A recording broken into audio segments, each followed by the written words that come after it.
नमस्कार, mind your vote में आपका स्वागत। आज के अंक में बात फतेहपुर लोकसभा सीट की, जिसका लोकसभा क्रमांक है 49। फतेहपुर ऐतिहासिक, पौराणिक और पुरातात्विक जो धरोहर हैं, उन धरोहरों का शहर।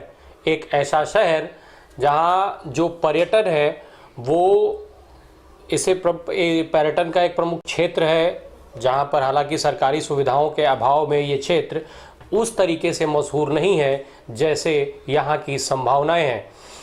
एक तरफ जहाँ पर्यटन में यहाँ पर ऋषि मुनियों के काल से लेकर के और मुगल काल होते हुए अंग्रेजी हुकूमत, अंग्रेजी काल और वर्तमान समय के काल तक के पूरे दर्शन हो सकते हैं। जहाँ इस जगह पर महर्षि भृगु की तपोस्थली मौजूद है। ये वो तपोस्थली है जहाँ जिसकी परिक्रमा करने के लिए सभी देवता भी आए थे।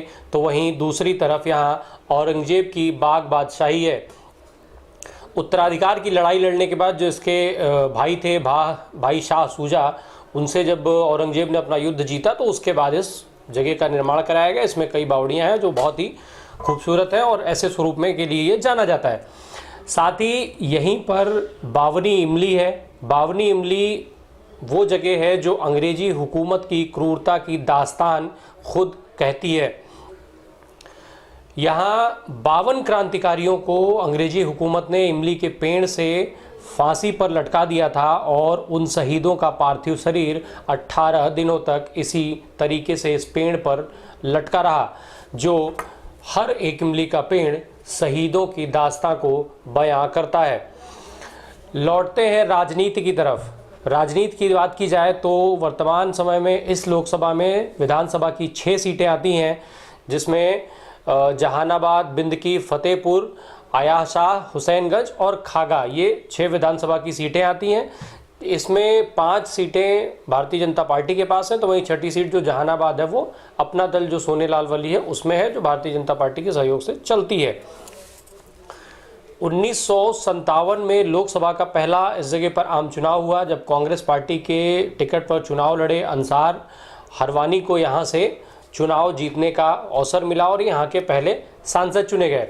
फिर साल 1962 में ये सीट निर्दल प्रत्याशी के उसमें गई। निर्दल प्रत्याशी को यहाँ से विजय मिली और वो प्रत्याशी थे गौरी शंकर उर्फ गौरी बाबू, स्वतंत्रता संग्राम सेनानी, और वो सविनय अवज्ञा आंदोलन जो 1932 में हुआ था उसमें भाग लिया था, सत्याग्रही थे। फिर 1967 और 1971 का चुनाव यहाँ से कांग्रेस पार्टी जीती और संत बख्श सिंह यहाँ से चुन करके सांसद हुए। फिर 1977 के चुनाव में बशीर अहमद भारतीय लोकदल के टिकट पर चुनाव जीते। तो वहीं 1978 में चूँकि 1 साल के बाद इनका आकस्मिक निधन हो गया, इनके निधन के बाद यहाँ पर उपचुनाव हुए। उपचुनाव में ये सीट जनता पार्टी के खाते में चली गई जब सैयद लियाकत हुसैन यहाँ से चुन करके संसद पहुँचे। 1980 और फिर 1984 में कांग्रेस पार्टी को यहाँ से जीत मिली। हरिकृष्ण शास्त्री जो यहाँ से 2 बार चुनाव जीते, केंद्र में जब कांग्रेस की सरकार हुई तो वो मंत्री रहे। हरिकृष्ण शास्त्री पूर्व प्रधानमंत्री जब लाल बहादुर शास्त्री के बेटे थे। 1989 में ये सीट भारत में सबसे वीआईपी सीट थी। विश्वनाथ प्रताप सिंह वीपी सिंह यहाँ से चुनाव जीत करके सांसद हुए और फिर उसके बाद देश के 7वें प्रधानमंत्री बने। 1991 में फिर से वो यहाँ से चुनाव जीते थे। 25 जून साल 1930 को इलाहाबाद के क्षेत्र में इनका जन्म हुआ था। उस समय यूनियन प्रोविंस और वो सब चल रहा था, उस समय के इलाहाबाद का जो क्षेत्र था वहाँ इनका जन्म हुआ। इलाहाबाद विश्वविद्यालय और पुणे विश्वविद्यालय से इन्होंने पढ़ाई की। साल 1969 में इन्होंने कांग्रेस पार्टी ज्वाइन की। उसके बाद फिर ये उत्तर प्रदेश विधानसभा के सदस्य चुने गए, विधायक हुए। फिर साल 1971 में ये सांसद चुने गए थे। जब केंद्र में सरकार थी तो वहाँ पर ये मंत्री थे, वाणिज्य मंत्रालय का इन्होंने जिम्मा संभाला था साल 1976-1977 में। इसके बाद 1980 में ये उत्तर प्रदेश के मुख्यमंत्री बने।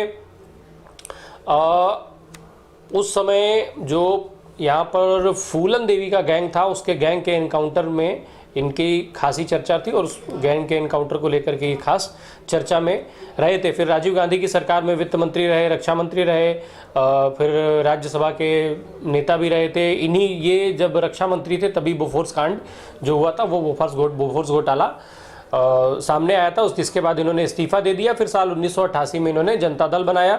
1989 में देश के 7वें प्रधानमंत्री बने। फिर उस समय जो मंडल कमीशन की जो सिफारिशें थे उसको लागू करने को लेकर के इनका खूब विरोध भी हुआ था। 343 दिन की सरकार चलाने के बाद 7 नवंबर 1990 को इन्होंने अपने पद से इस्तीफा दिया। फिर उसके बाद कई चीज़ें इनके साथ जुड़ी रहीं। फिर 27 नवंबर साल 2008 को किडनी फेल होने के कारण इनका निधन हो गया था। बहरहाल 1996 के लोकसभा चुनाव में इस सीट पर बहुजन समाज पार्टी को जीत मिली। फिर 1998 और 1999 में यहाँ से भारतीय जनता पार्टी का कमल खिला। अशोक कुमार पटेल यहाँ से चुन करके संसद पहुंचे। साल 2004 में ये सीट समाजवादी पार्टी के पास चली गई। महेंद्र प्रसाद निषाद यहाँ से चुन करके सांसद हुए। तो वहीं साल 2004 में सीट जो महेंद्र थे वो बहुजन समाज पार्टी के टिकट पर चुनाव लड़े थे और ये सीट बसपा के खाते में थी। साल 2009 में ये सीट समाजवादी पार्टी के खाते में गई जब राकेश सचान यहाँ से चुन करके संसद पहुंचे। साल 2014 और फिर 2019 में ये सीट भारतीय जनता पार्टी के पास है। साध्वी निरंजन ज्योति यहाँ से सांसद हैं, दोनों सरकारों में मंत्री। 1 मार्च 1967 को पतिवरा एक जगह है हमीरपुर में, जो गांव है, वहां पर इनका जन्म हुआ। निषाद परिवार से ताल्लुक़ रखती हैं। 12वीं तक की पढ़ाई की। फिर 21 साल की अवस्था में इन्होंने स्वामी अच्युतानंद से गुरु दीक्षा लिया और संन्यास ले लिया। इसके फिर जो है ये सक्रिय रहीं, राजनीतिक रूप से चीज़ें इनके फेवर में जाती रहीं। फिर जब बाबरी मस्जिद का आंदोलन हुआ, राम मंदिर आंदोलन जो अयोध्या में हुआ, तो वहाँ से इनको खूब चर्चा मिली। विश्व हिंदू परिषद में केंद्रीय सह मंत्री रहीं, विश्व हिंदू परिषद में खूब सक्रिय रहीं। इसके बाद भारतीय जनता पार्टी में आई। चूँकि इनकी जो छवि थी वो तेज़ तर्रार नेता मानी जाती थी, तेज़ तर्रार नेता के तौर पर इनकी छवि थी। और जो राम मंदिर के आंदोलन ने इनको खूब अच्छी पहचान दी थी और बड़े नेताओं के इनको संपर्क में ला दिया था। फिर साल 2012 में इनको हमीरपुर की विधानसभा सीट से चुनाव लड़ाया गया। ये वहाँ से चुन करके विधायक बनी।